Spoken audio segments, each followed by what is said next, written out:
एक white pasta. ठीक आहे.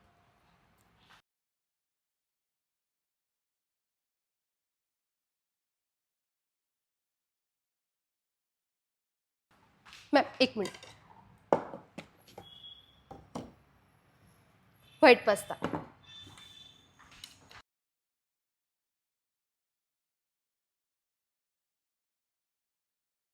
ए नीट बस. चमचा असा धरायचा असतोय काय? घरात बसून नुसतं चुलमूल केल्यास म्हणून बाहेर आल्यावर कसं वागायचं कळत नाही तुला. अहो पण मी हे सगळं तुमच्यासाठीच करते.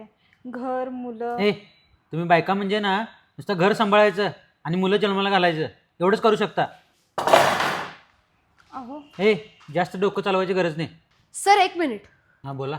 तुम्ही आता म्हणालात ना की बायका म्हणजे फक्त चूल आणि मूल. ज्या बाईला तुम्ही पायातली चप्पल म्हणता ना सर, तीच बाई स्वतःला तुडवत घर उभं करते. त्यांचा दिवस सकाळी उठून सुरू होतो आणि सगळे झोपल्यावर संपते.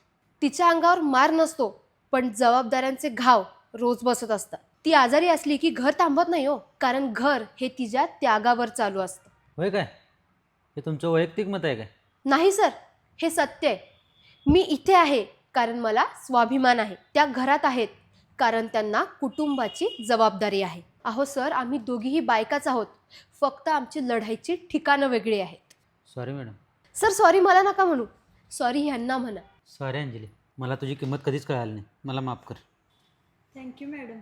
मला जे जमलं नाही ते तुम्ही करून दाखवलं. अहो मॅडम, पुरुषाचा अहंकार तेव्हाच मोडतो जेव्हा त्याला कळतं की तो जिच्यावर हुकूम गाजवतोय तीच त्याची खरी ताकद आहे.